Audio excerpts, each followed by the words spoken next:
अवधूत चिंतन श्री गुरुदेव दत्त. श्री स्वामी समर्थ. जय जय स्वामी समर्थ. स्वामी म्हणतात, बाळा, हा संदेश शेवटपर्यंत ऐक, कारण आज तुझ्यासाठी आम्ही विशेष आशीर्वाद आणलेले आहेत. हा संदेश ऐकल्याशिवाय पुढे जाऊ नकोस, कारण तुझ्या जीवनामध्ये खूप काही आनंदाचे क्षण आणि तुला गोड बातमी मिळणार आहे. तुझ्या मागील सर्व अडचणी, संकट आणि तुला होणारा त्रास आता दूर होणार आहे. स्वामी म्हणतात, बाळा, हा संदेश नक्की ऐक, कारण आतापर्यंत तू जे दुःख सहन केलं होतं, आता ते दुःख तुला सहन करावं लागणार नाही. आता सर्व दुःख तुझ्या जीवनातून संपून जाणार आहे. स्वामी म्हणतात, अरे बाळा, तुझ्या वेदना, तुझे दुःख हे तू मला सांगितले नाहीस तरीही मला कळतात. म्हणून तर आम्ही तुझ्या आयुष्यात आलेलो आहे. तू काळजी करू नकोस बाळा, तू एकटा नाहीस. तुला सांभाळायला आम्ही आहोत ना. स्वामी म्हणतात, बाळा, तुझ्यासोबत कोण वाईट वागतंय, कोण कामापुरतं वागतंय, तुझ्यासोबत गोड गोड बोलून नंतर तुला लोक विसरून जातात, हे तुझे प्रारब्ध आहेत. गेल्या जन्माचं ते तू संपवत आहेस. पण तू त्या लोकांचं वाईट विचार करू नकोस. स्वतःचे कर्म वाईट करून घेऊ नकोस. माझं लक्ष आहे. तू काहीही काळजी करू नकोस. जेव्हा तुला वाटेल की आता तुला सहन करण्याच्या पलीकडे गेलेले आहे, तर माझे नामस्मरण कर. सर्व काही माझ्यावर सोडून दे. सर्वांचा हिशोब माझ्याजवळ आहेस. भिवू नकोस बाळा, मी तुझ्या पाठीशी आहे. आमचे नामस्मरण करत राहा. स्वामी म्हणतात, बाळा, ज्याच्याजवळ स्वच्छ मन आणि निस्वार्थ सेवेचे व माणुसकीचे धन असते, त्याला प्रसिद्ध होण्यासाठी कोणत्याच पैसा, पद किंवा प्रतिष्ठेची गरज भासत नाही. स्वामी म्हणतात, बाळा, एक गोष्ट नेहमी लक्षात ठेव.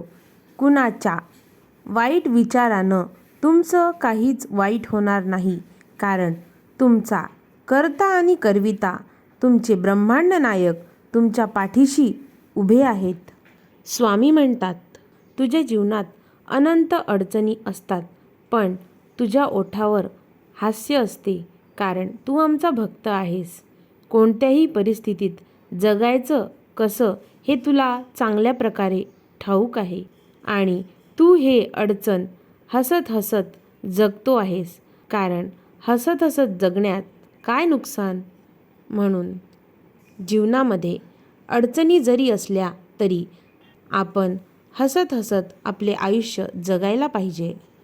स्वामी म्हणतात, बाळा, एखादे अचानक संकट आले की समजायचे त्या संकटाबरोबर तुला संधी पण मिळाली आहे, कारण संकट हे कधीच संधीशिवाय एकटा प्रवास करत नाही.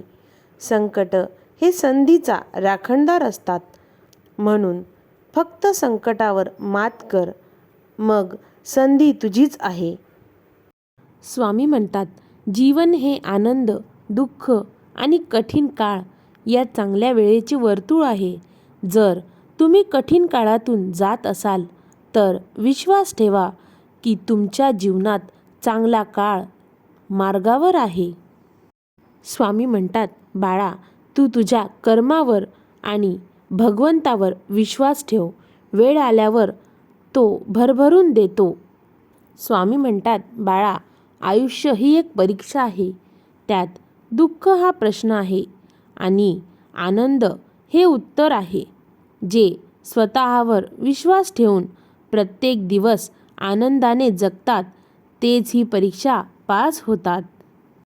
स्वामी म्हणतात, बाळा, तुझ्या जीवनामध्ये चांगले लोक आणि चांगले विचार बरोबर असतील तर जगामध्ये कुणीही तुझा पराभव करू शकणार नाही. सकारात्मक दृष्टिकोन माणसाची पहिली प्रेरणा असते आणि सकारात्मक विचार आयुष्यात प्रत्येक गोष्ट सोपी करते. जिद्द आणि ध्येयाला जर सकारात्मक विचारांची साथ लाभली तर जगामध्ये वाईट ही वाईट वाटणार नाही आणि हार ही हार वाटणार नाही. प्रत्येक गोष्टीत दिसेल ती एक संधी पुढे जाण्याची. स्वामी म्हणतात, तुला हवं असो किंवा नको, तू ज्याचा विचार सातत्याने करतोस तेच तुला मिळत असतं. जर तू सकारात्मक विचार करशील तर तुझ्यामध्ये सर्व सकारात्मक गोष्टीच घडू लागतील आणि जर तू नेहमी नकारात्मक विचार करशील तर तुझ्या जीवनात सुद्धा नकारात्मक गोष्टी घडू लागतील. स्वामी म्हणतात, बाळा, तू नेहमी विचार करतोस, लोक हे बोलतात, लोक ते बोलतात. अरे, लोक बोलतच राहणार आहेत आयुष्यभर. चांगलं कार्य कर किंवा वाईट कार्य कर. मग तू ते ऐकून काहीच करणार नाही आहे का जीवनामध्ये? अरे, सोड त्या लोकांचं ऐकणं. ते लोक तुला पोसायला येणार नाहीत. कायम लक्षात ठेव बाळा, तुझे ध्येय तुलाच प्राप्त करायचे आहे. म्हणून लोकांकडे अजिबात लक्ष देऊ नकोस. स्वामी म्हणतात, बाळा, सतत चांगला विचार करत राहा. वाईट विचारांना दूर ठेवण्याचा हा एकमेव मार्ग आहे. बाळा, ती लोक तुझ्या आयुष्याचा तमाशा करतात, त्यापेक्षा त्यांना दूरच ठेव. तुला सारखं टोचून बोलतात, पण तू हे लक्षात ठेव की तुला तुझ्या जीवनात आनंदी राहायचं आहे. तुझी कोणी कितीही निंदा केली तरी तू त्यांच्याकडे लक्ष देऊन तुझे जीवन वाईट करून घेऊ नकोस. तू तुझे कर्म चांगले करतो आहेस, आम्हाला ठाऊक आहे. आनंदी राहण्याचा सर्वात चांगला मार्ग म्हणजे लोकांकडे लक्ष न देता आपल्याला जे पाहिजे आहे, जी आपण इच्छा धरलेली आहे, ती इच्छा पूर्ण करण्यासाठी मनापासून धावपळ करणे हेच होय. स्वामी म्हणतात, बाळा, लोक काय म्हणतील याचा कधीच विचार करू नको. चांगले कार्य घडताना पाहून ते नेहमीच तुझ्यावर जळतील. वाईट काळात तुमच्या सोबत ते कधीच नसतील. नुकसान तुमचे होताना त्यांना आनंद वाटेल आणि तुमच्यावर ते हसतील. यशाच्या मार्गात पराभव झाले तर हे लोकच तुझा गवगवा करतील आणि यशाची उंची गाठली की मग हीच लोक तुझ्या मागे धावतील. मग आपणच का बरं विचार करतो की लोक काय म्हणतील? वेळ आली की हीच लोक पश्चातापाचे गाणे गातील. त्यामुळे लोक कधी काय बोलतील याचा अंदाज नाही. म्हणून त्यांच्याजवळून त्यांच्यापेक्षा तू आपले कार्य कर आणि तुला जे प्राप्त करायचे आहे त्यामागे धडपड कर. त्यांचा विचार करू नकोस. लोक काय म्हणतील याचा विचार करता करता आपण आपली ध्येय प्राप्त करायची सोडायची नसतात.